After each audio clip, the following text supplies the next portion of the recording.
Real conversations going on inside the barbershop where we talk about wins, losses, conversations. We talk about damn near everything. We're giving it here to you raw on this platform, UnCutClarity, episode 2. Let's go. And for all the people wondering who we are and what we are a Charlotte native podcast. Me and Shad both are from Charlotte, North Carolina. So we represent it. We also cut hair at South Park. Just quick little plug in. South Park. Nice. So, how you feeling today? I'm feeling good. I'm feeling real good. Yeah. I'm excited. Real busy week. Yeah. Very interesting, I might add. Very interesting, man. We dropped that first episode. People wondering what we got going on, what we doing, how we doing it. We ain't telling them nothing. Shout out to all the subscribers. We want to appreciate you, man, for the love and the support. We'll make sure we return it back to you on our end, giving you entertainment. So, today, what, Monday? Today's Monday. I had a good week of cutting hair, hustling. Hustling and bustling. I knew you were going to say that. Nah, it was a good week. It was, for January, we kind of, you always anticipate January being a slower week. Mm-hmm. I'm a little bit newer, so I don't know. But you told me that. But I think once you start building up that clientele, it start to smooth out. Oh, yeah. Especially after having those busy months. And that slow one comes right after, man. It makes you appreciate, the clientele that you get, man. I mean, it makes you want to take your time more with them and be more intentional with them because you know how quick that can disappear. A busy week can turn into, a slow week real quick. So be intentional with your clients and with your career. Nah, absolutely. And, Shad knows I do, we'd be doing social media in the barbershop. Yeah. And so the hot topic, man, the one that blew up, the one I got the most hate for. What is that? And a $20 haircut. People do not like that. They went crazy on you on Facebook. Nah, Facebook is the most toxic platform. That shit is toxic. They gave it to you. They gave it to me. Told me kill myself, dig a hole in the ground, bury yourself. Facebook people are mean, man. And they be hating on my hairline too. I don't know why. The way God made me. But hey, so we're gonna dive into that. We're gonna see. I'm curious what your thoughts are on why people get so upset about a $20 haircut. I don't know, man. I think it's something to you gotta really unpack though. Mm-hmm. And when you unpacked it, it's like $20 haircuts. They were $20, back in 2014, 2013, they went up just like everything else did, but you wanna unpack it. So you wanna say, my haircut's $20, but is it quality? Does it last long? What are you looking for when you're looking for a deal on the cut? Because are you looking for it to last long or are you just trying to get by? Mm-hmm. And that's what you got to really ask yourself when you're like, do I want to pay this price? Because, some guys that charge more, and when you do charge more, you should be charging more knowing that your haircut can last longer than an average haircut. Because I remember, shout out to Mike too. Mike, Knights of the Razor, man. One thing that I heard him say one time, he was like, I cut for my haircuts to last long. He do. I do vividly remember because when Mike cut too, it's like he cut all the way down to that follicle. Man, and that's big though. You know what I'm saying? Because you could, hey, look, how about this? If you paying $20 a cut and that haircut growing back fast as hell, you're gonna end up spending $50 in 2 weeks any damn way. You're gonna spend the money. You're gonna be back. Especially with that, at $20, you gotta do that bump and run. Oh, yeah. You know what I'm saying? Because you got to make your money. Like, when you really think about it, because the part that people don't really understand, and it's going to tie into another segment, is about the money. But, $20 is not enough to live. It's not. I mean, if everything else goes up, why can't we go up? But I mean, if the rent goes up, let's say what was $1,500 5 years ago for rent is probably $25. And we made it up in our mind, okay, we're going to make that normal. Mm-hmm. And, did minimum wage go up? Yeah, 15. So what is the problem? No, I don't know. And that's the whole thing though, is see, and then it goes into that thing where it's like, and we definitely talked on the previous episode where it was like, when it's somebody right? People don't ever, we have no problem dropping a bunch of cash on some shit we don't know. Yeah, facts. But it's you got that relationship with your barber, and I'm not saying everybody like this, but I don't want him to see him eat that much. Because, I'd be damned if somebody came from the same place I came from go farther than me. Sometimes that's the thought. That's why you don't do business with family neither. Shoot, yeah. We ain't gonna get on that though. That's a whole nother conversation. Yeah, that definitely. But man. So these prices, let's see. when a haircut price goes up, I mean, why do you really get mad? Are you mad at the barber, or you just, are you mad at your financial situation? I mean, it always got to boil down to that. You mad about your situation? Because when I know going somewhere to eat, I ain't checking for the damn price. I already know this shit gonna cost. Mm-hmm. So I don't know. They say rich people are cheap, so that's how they keep their money. But that's like the part that, and I think Knights of the Razor really breaks that up in terms of like, okay, our haircuts, we charge $50, right? So, and the people in the comments, I'm not paying no damn $50. That's a scam, let alone $65. But see, the thing is though, that ties into like the social media. Like you posting your haircut, people have this like connotation that now your haircut $100. You posting because your shit $100. Nah, like I'm just posting my work and you assuming something. You assuming some shit. Yeah. You definitely assuming. I mean, yeah, you might want to move that mic a little closer. But yeah, you definitely assuming. I mean, assumption is one of the worst things you could have, though.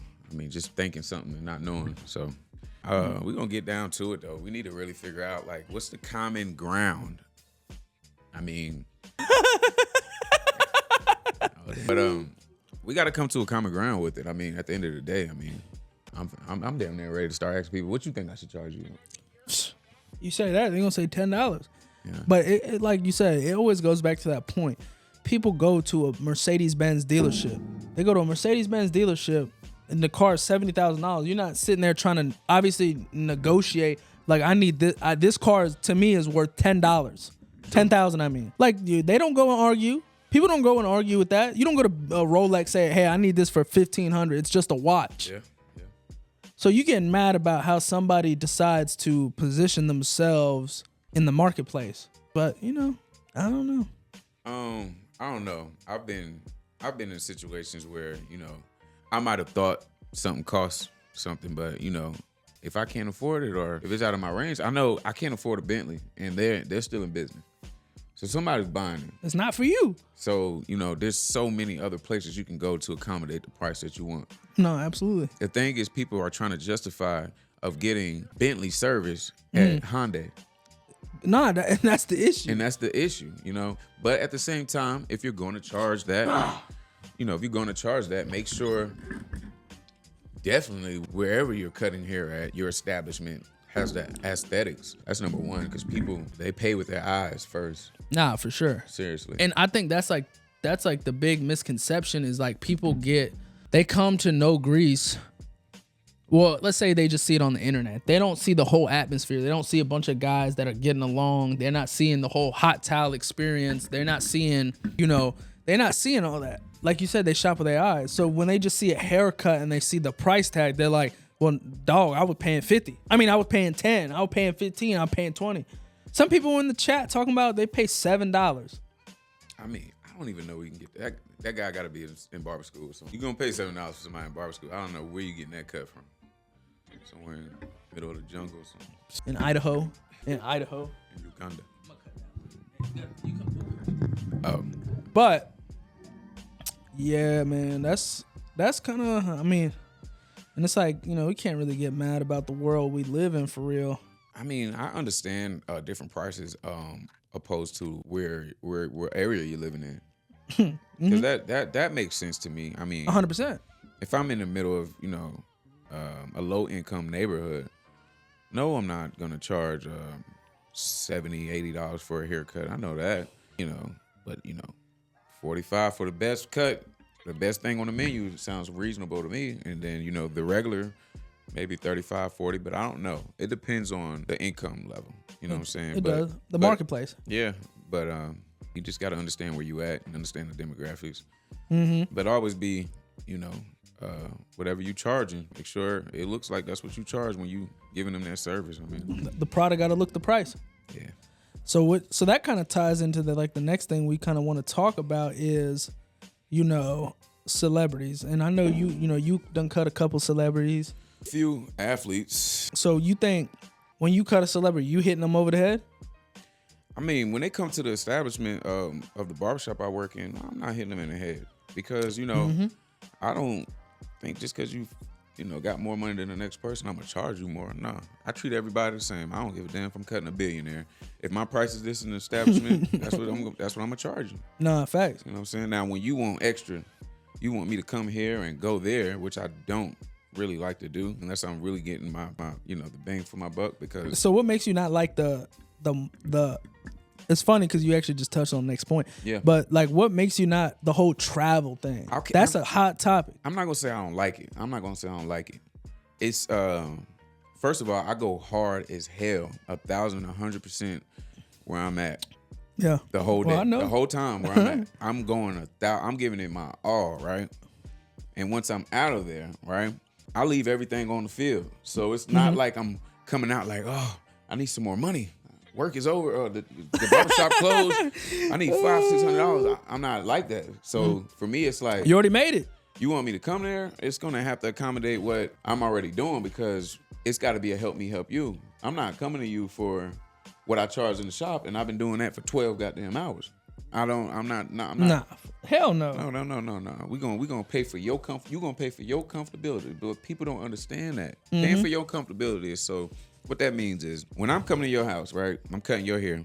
The lighting is terrible 9 times out of 10. 100%. You don't got a chair that's gonna accommodate how I gotta cut your hair. So 9 times out of 10, I'm moving around your head. I gotta crouch over, back hurting. Hope I got a good back. You better hope, young dude, little bro got a good back. Pause. And then on top of that, I'm driving. No matter where you at, I'm using gas. So that's that's going on. So you gotta pay. I'm paying to come to you before you even pay me. I'm paying to come to you.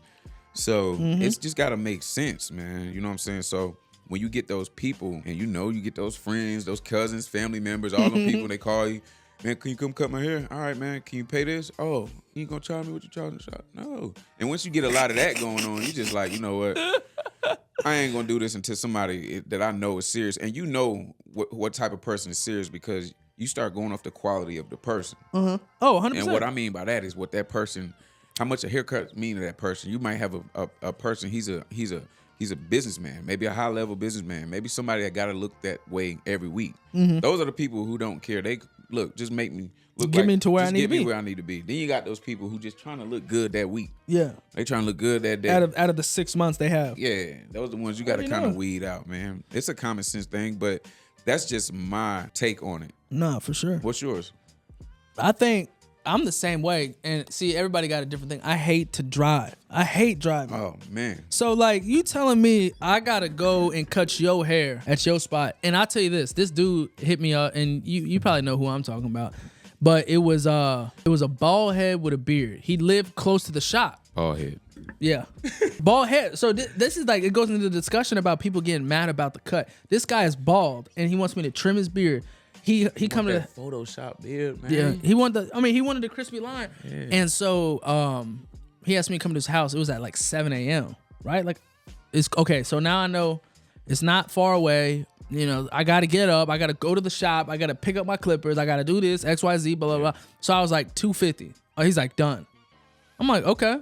So, but the dude ended up giving me like $800. He's like, here. So it's like, nah, I do. Oh, you know who it is too, though. Oh, all right. Yeah. You know who it is. Yeah. Yep. Yeah. Quality of people, though. But the quality, it's not, but for him, it's the convenience. He's going to pay you that shit. So you talking about come to your house for $50. It don't even add up. Sometimes it's just paying it forward. You know what? Because I got friends, you know what I'm saying, that they got certain jobs, and if I need a favor for them, I got people that got lawn care services. I got people that do pressure washing. And I got people that detail cars, my friends, right? I always pay the price that they charge them.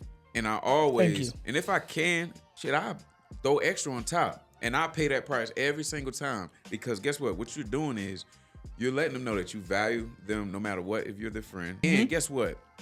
One day you might not have that $40, $50. Hey, man, you know what? I got you.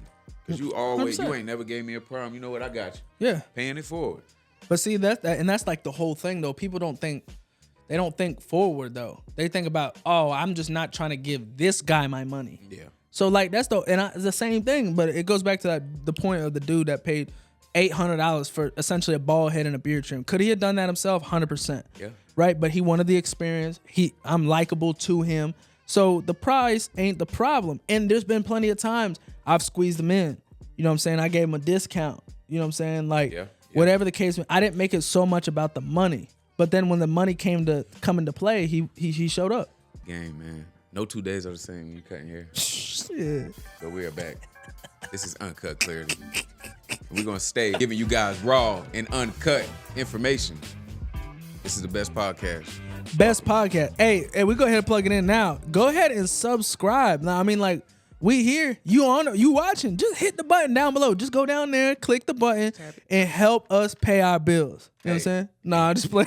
Hit that notification button, too. Hey, Please. I mean, and like I said, we're going to schedule it out. Every Wednesday, we dropping a new episode. You probably see the clips a little bit before, a little bit after. Oh, and we got a great guest. A couple of great guests coming up. Can't give you who, but we have straight interviews coming up. You know what I'm saying? Great interview. I mean, straight heat. We're going to drop it. We ain't going to sugarcoat it too much. You know, we got some entertainment coming. Yeah. So, I don't know. I'm excited. And I know we can definitely talk about it. I like the podcast. Like, I'm excited, dude. And it's like, it just goes into business and all those things, but it's like being able not to see the reward immediately. Like, we know this shit's going to take time. I mean, it's an investment, you know what I'm saying? Mm-hmm. And it's a realistic investment, you know.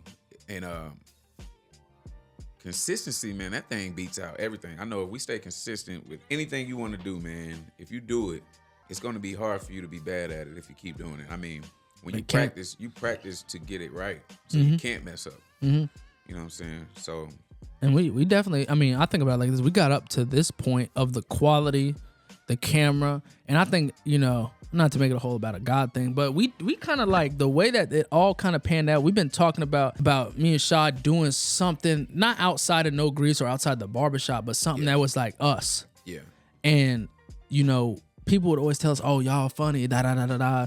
And yeah, I mean, I'm not gonna say I think I am funny because that's corny, but yeah, I mean, most of the time when you think you're funny, you're not. Yeah. But I'm funny, so it's like laughing at your own jokes. Yeah, you look off. I know too. But hey, you know what I'm saying? You got, yes, as long as you happy, you know. But man, we got the camera, we got the little mixer. Health is wealth. Happiness and health. Gotta be happy. Oh yeah. I know you work out. Yeah, I went to the gym today. You. Yep. I've been slacking a little bit, but you know what I'm saying? I ain't trying to. Nah, it's tough hitting that gym while you working a type of field that you got to be on your feet every day. Yeah, I mean, today probably was my first day not having to, you know, cut hair and just focus on something. But I still woke up early. I got up about 6:50, man. Like, what I gotta do? What I gotta do? I know you did. Nah, I woke up at down 10:30. Yeah. 10:30, I woke up. But you know, yeah, I just want to do that one time. I didn't know when I was gonna come in. But nah, we hit the gym one time though. You know what I'm saying? I was struggling in that motherfucker. I ain't gonna lie. I mean, you should have took that. What is that stuff called? No. Pre-workout? Yeah, what is it called? Woke as fuck. Yeah, I should have took it. Hey, now I give Shy credit where credit due. Shy work out, bro. But I ain't been doing it like I was supposed to. You know what I'm saying? I took a month off, and man, that's all it takes for me. Mm-hmm. But you know. Young still, we got that muscle memory. Hey, so tax season. Hey, this is perfect. Tax season rolling up. I hope you barbers file your taxes. Cause if you didn't, man, I hope you ready. I mean, I hope you got your CPA ready. Because boy, if you don't do it, you going to jail. You going to jail. You doing time. To jail. Hey, yep. Hey, but it's like what? I mean, you want to share a little personal experience on that?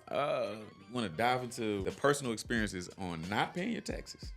So I will. I'll dive into it too. I'm not scared. I don't give a shit. All right, this is uncut raw clarity. Raw. Where you gotta be vulnerable. Put your little pride aside. So look, man.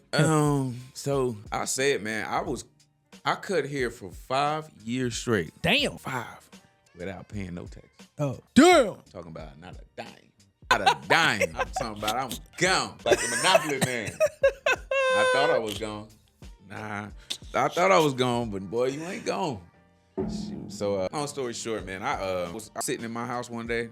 I got a nice little spot too. I'm like, man, I ain't getting nowhere with this. You know, I got the money, but boy, it ain't mine. So you know, you gotta go to that. You gotta go to somebody, an accountant. Mm-hmm. somebody you trust, and you got to put your shit to the side and say, look, I got to man up to this shit.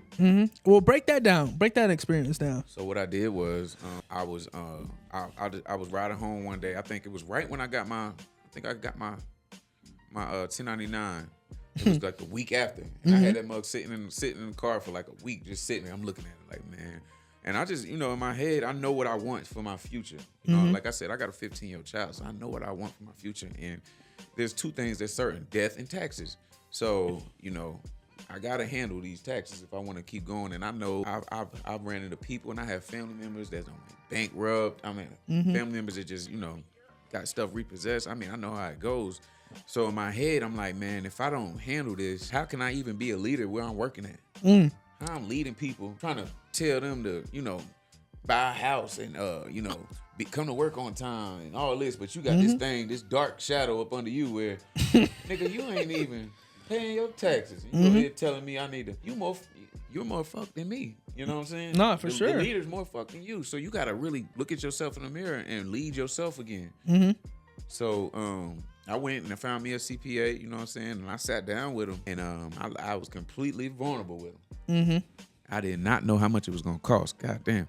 But I sat down with him. I gave him gave him my rundown. He went back and checked everything, and, he was like, man, you cut hair?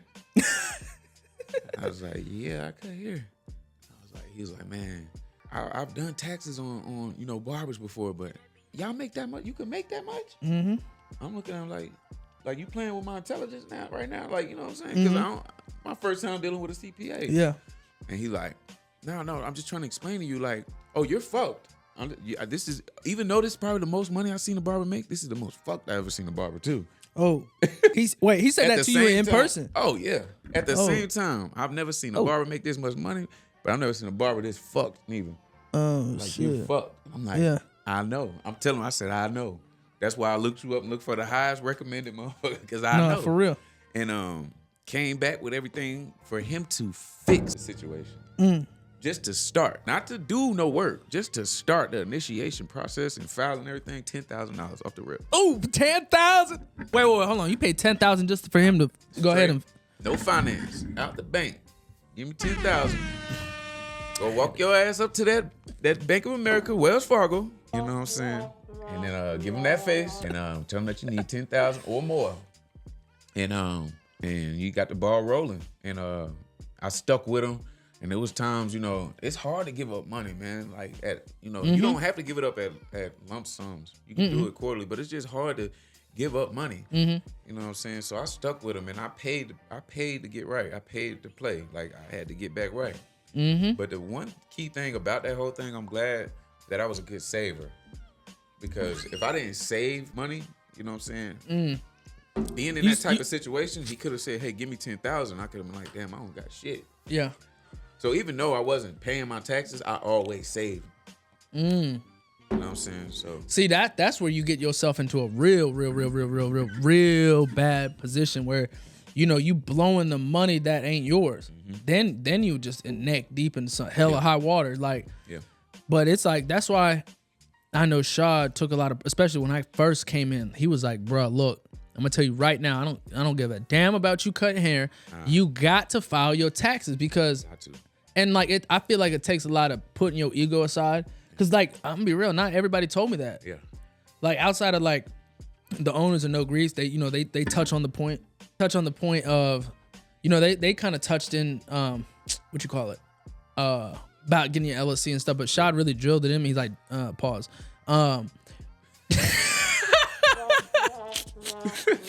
Shad really shared with me that I needed to tighten up, get these things, because it can be a bad situation. And it can, man, because the reason why I was so willing to teach you, I had just learned the shit. Yeah, I had just learned it. I'm talking about, and that's why I was fresh off of it. So it was like the next nigga I run into, I'm gonna make sure I show him this. The next person I run into, I'm gonna make sure I run in this, and that comes from just really wanting to help the next person. Yeah, because you knew the pain that if you could prevent somebody else. But like, that's the thing though, which is I feel makes you a rare breed. Not everybody does that shit. Yeah, because I just want to see somebody with the same drive that I have start off right. the right way, and I want to see how that shit looks. Yeah, 10 years down the road, like if it was me and I done everything the right way from the beginning, how that shit look. I just want to see that shit. So I'm willing to give it to somebody as soon as they start. Hey, do this, so I can see how that shit look. Okay, that's how that shit look. Yeah, nah, and it was when I first, I messed my stuff up too. I was working other like 1099 jobs, and the next thing you know, I had no idea. And next thing you know, you just like you get this report. It's like, oh, you owe money, and you left with a decision. And I didn't save anything. Luckily, it wasn't. I didn't make that much, so it didn't put me in the hole too bad. Yeah. But it was a lot of playing catch up. And like like dude, just put the shit on a payment plan. Yeah. Like the more that you push the filing of your taxes, even if you're behind, dude, just file the damn taxes. I mean, IRS just want to make sure that you're in compliance. That's it. And that's in any, I don't care if you're W-2 or 1099 or a business owner or a worker or whatever you call yourself. IRS don't give a damn. You can take $1.2 million from, they just want you to get the shit back. They don't even want to get you to, they don't even want to take you to jail. Just get it back. Nah, because if they take you to jail, you ain't gonna pay it. Yeah. So, I mean, just get in compliance at least. Yeah. Because you don't want to be behind on taxes, but it's okay to be behind on taxes. That means that you're making substantial money.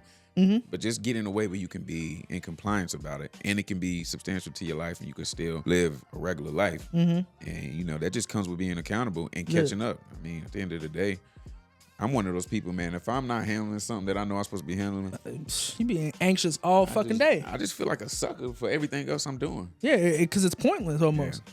But it was like, man, that got me, and this is how I am. I'm a little bit of a nerd. I dived into a bunch of different things. I'm like, there's got to be easier way to do this shit. Oh, yeah. So I found this software. It's called Lettuce. Now I'm going to plug that in. Yeah, hold on. We ain't getting no sponsorship deal yet. So yeah. So I won't even, I'll tell you what it is. I ain't going to give too much about it. So long story short, it sets you up with your S Corp and how to pay your taxes properly, and it makes you an employee of your LLC. Oh, yeah. So whatever you got to do to simplify that real good though. Okay. Unpack what the app is. Okay. You know what I'm saying? So what it does is it creates an LLC and an S Corp for you, right? S Corp is when you start making over $50,000, you can then start doing what they call an S Corp election. I'm definitely a nerd about this shit. Man, Jesus. You picked the right shit to be a nerd about. Yeah, right? So let's go. So that S Corp election, what does that allow you to do? It allows you to do two things: owner distribution, and it lets you do put yourself on payroll. So I'll make this make sense. You got, we'll say Jaffe's, I'll actually say my real thing. It's called Blend Point Capital. That's the name of my business. Shout out to Blend Point Capital. Shout out, Ben. He's sponsoring this. But yeah, so I got Blend Point Capital, and then I got Jaffe as the employee to myself. All the money I make, anything that comes in, it goes into that account. Now that account pays me out as an owner distribution, right? So owner distribution, yeah, rightfully so. Owner distribution obviously is taxed a lot less. So when you just filing and you don't got no structure, nothing, you're paying $15,000 self-employment, and you're paying $15,000 or 15% to Social Security and all that, Medicare, Medicaid, blah, blah, blah, blah. So the point being is the owner distribution lets you handle paying yourself with the least amount of tax.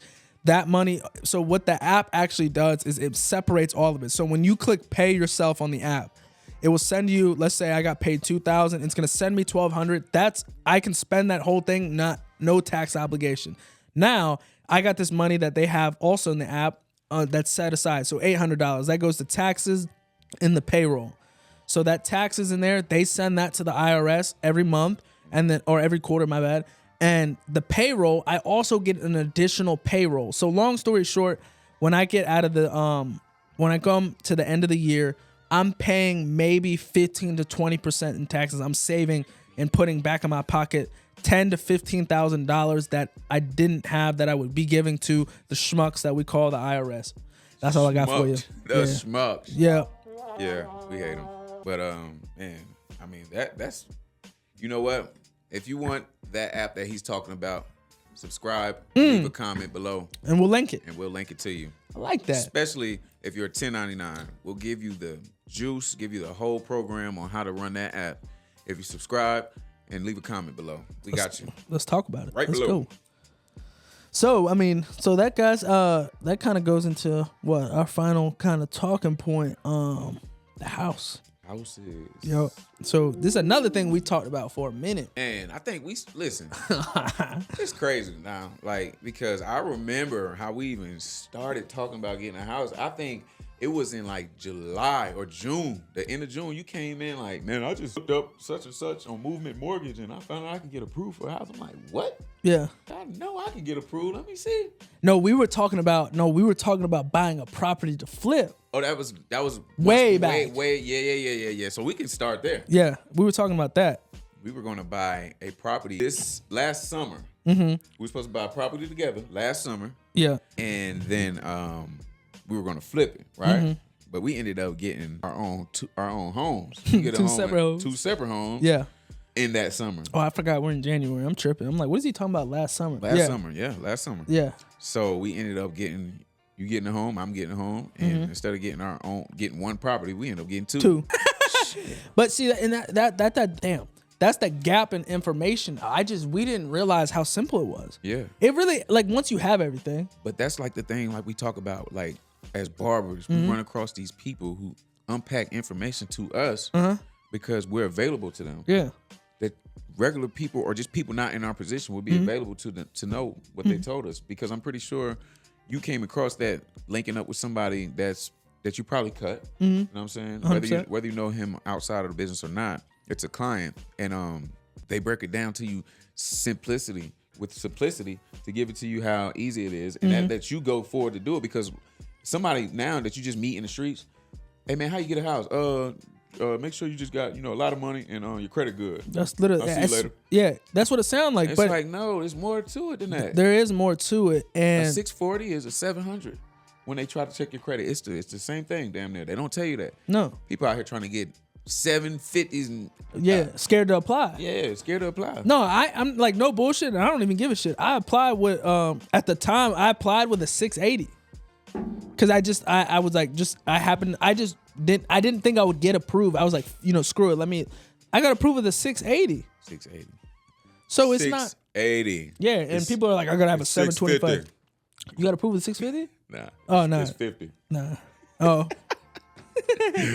But yeah, 680. And then so look, you got approved at 680. Then I went and I got approved. And then as a 1099, boy, the trials and tribulations that they take you through. I gave them everything about me except my blood sample. I know I did. They know where everybody in my family lives, probably. No, it's a difficult process. It is. Once you get in it, because that's where they're doing the screening, making sure you actually got what, make sure you score this, make sure you ain't spend nothing on your card, and make sure you are in compliance with taxes. IRS. Tap in with your IRS agent. No matter what we talking about, if the IRS ain't right, ain't none of this happening. Ain't nothing IRS is the boss. But what? Shaw got it all situated and paid his taxes. I done paid my taxes. Oh, wrong one. Yeah, we did. Appreciate it. We paid our taxes. Appreciate it. Hey, shout out to paying taxes, man.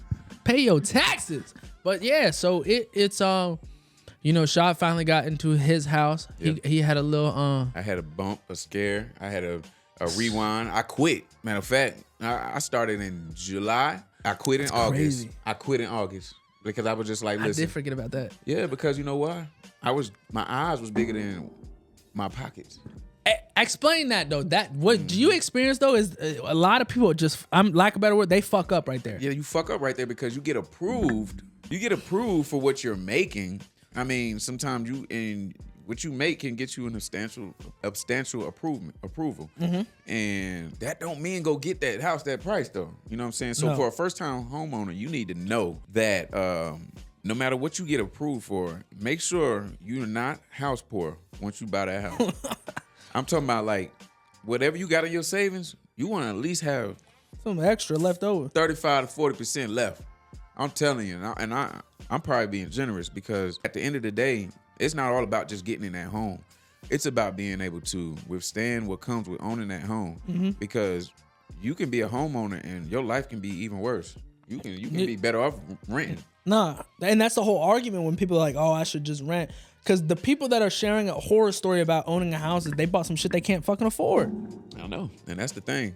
And I feel like once I bought my house, and I'm like, shit, I want to go harder. I ain't even make it. It made me more anxious. No. Because you don't want to lose it now. So I quit in August. And I was just like, yeah, I don't want to pay that rent for this house. I mean, that mortgage for this house. Because I was like, man, if I'm going to pay the mortgage on this house, I need to love this motherfucker. And I had certain trade-offs that wasn't met. So I quit. But you know what I said to myself? I said, I went back to my planning board and I was like, okay, now I know exactly what it takes to get the house. I know exactly what I need. I know exactly what they're going to ask for. I know exactly what time I need to have this leverage for this. So I said, it's only going to make me stronger and it's going to give me more buying power, no matter how long this shit take. Because now I know exactly what to do. Thank God I went through it. Yeah. I was looking at this podcast, right?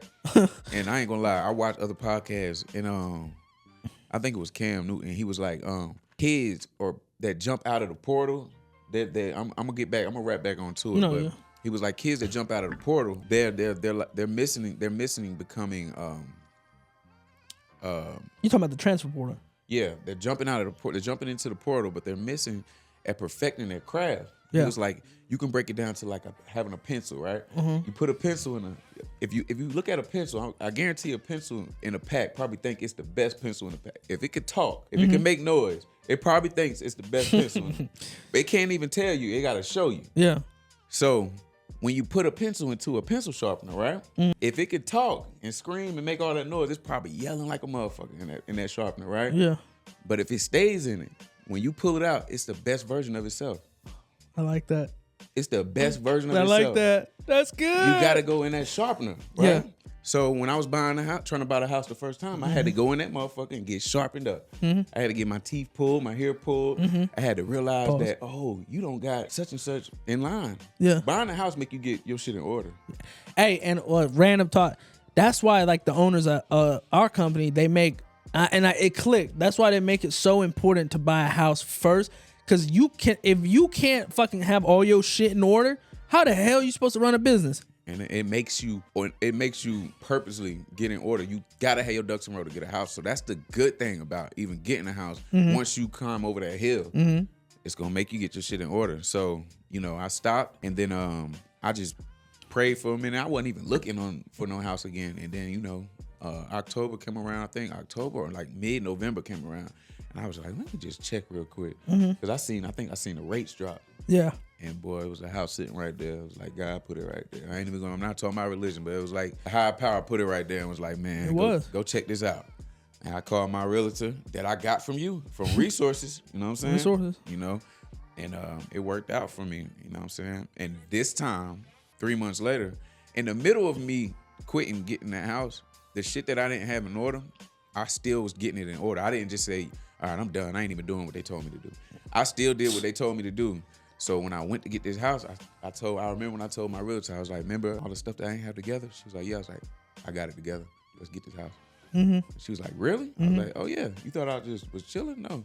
That money that I ain't have over there, that payment that I ain't have paid right there, I did all that. Even though I decided not to buy the first house, I still did the shit that I ain't had together.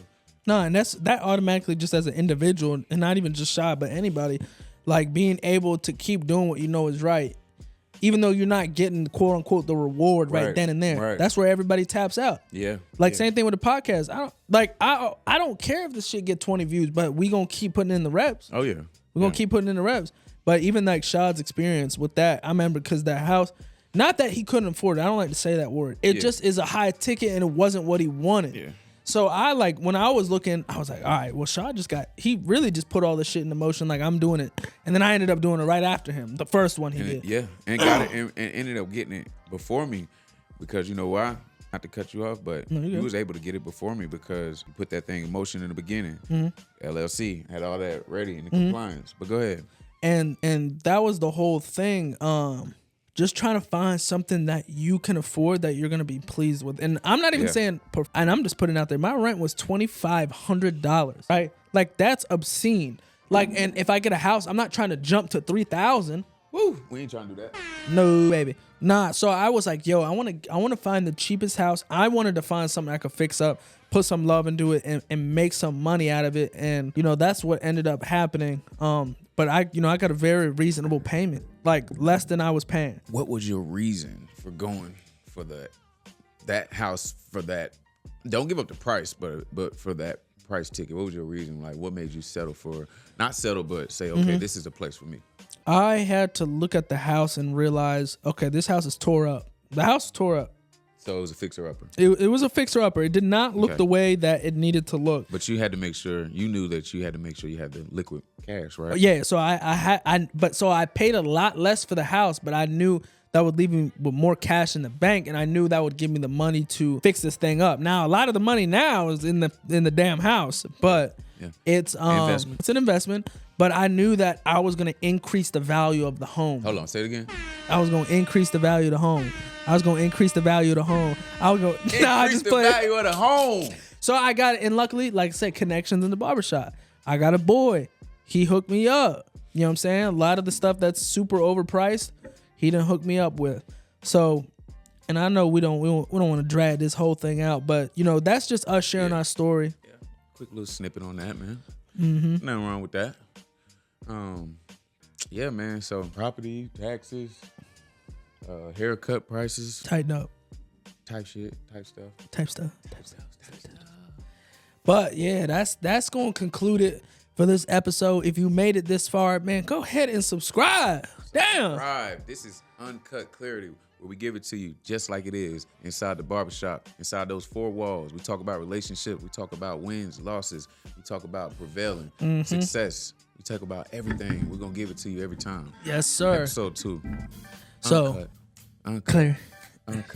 So we appreciate it. Subscribe, hit that like button. We got the next episode. We just know that the people that we got on there are big, influential. We got a bomb dropping, man. Bigger bomb. Yeah, man. They're going to love it, man. We're going to always give you guys entertainment. This time, from here on out, you're going to see new faces popping up on here, you know what I'm saying? Just to give you guys a new aspect of what we're looking at and what we're talking about and where we're coming from. And if you got anything that you want to say, drop a comment. Or if you got any interest in being on here, drop a comment. We'll get in contact with you, you know what I'm saying? Yes, sir. All right, y'all. The best podcast you're going to see. Homegrown. Let's go. Bam.